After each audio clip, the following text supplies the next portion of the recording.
Hello Pre-K family, it is your favorite Pre-K lead, Ms. Buckner Jackson, here with another Pre-K video.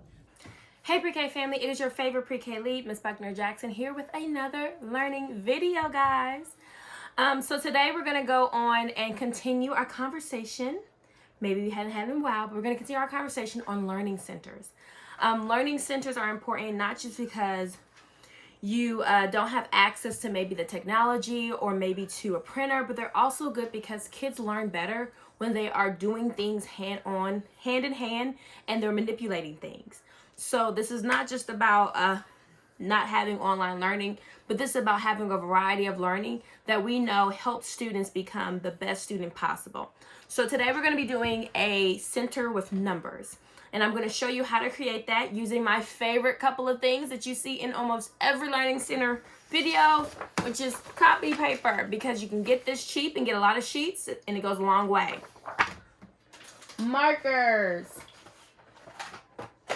My favorite markers. You don't have to use these, but these are the markers that I'm going to be using. And then you're going to need some manipulatives.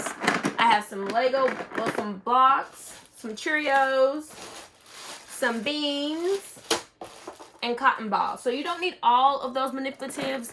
I just like to give out a lot of different options because it depends on what you have at home. And then this is able to be modified through using materials that you do have at home. Okay? And then I'm also going to be using something which is my little card, the number 5. So this is the number I'm going to be using today.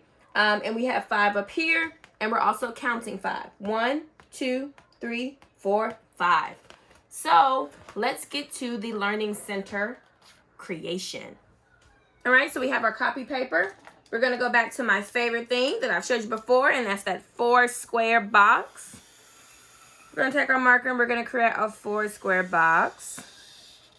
Okay, and then I'm going to write in the headers and then show it to you.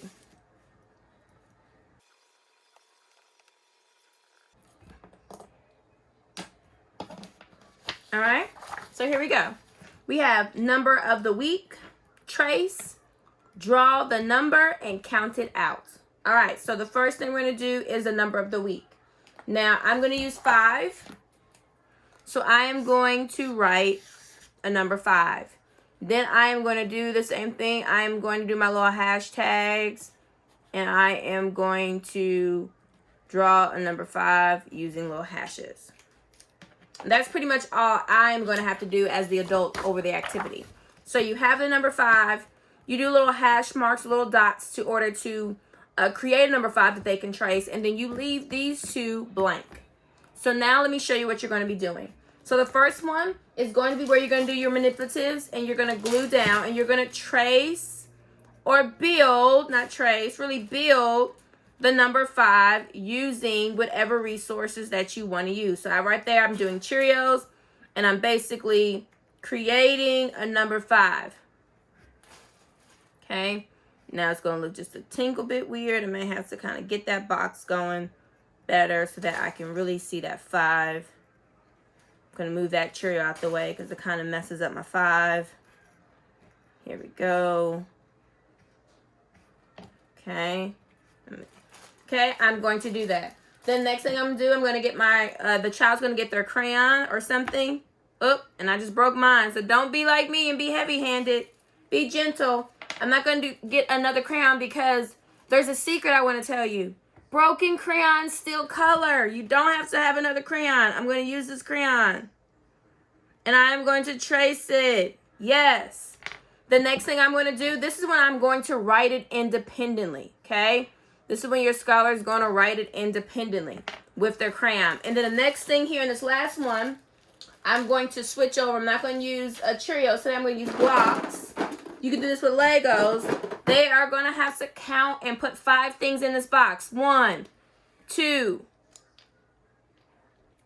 3, 4, and 5. And you want them, let's say, Mommy, I did it. You want them to come back and count this out to you. Okay? Now, how I teach them to count is you put your finger on it and you move it. 1. Because that lets me know I've already counted this, but I haven't counted these other ones.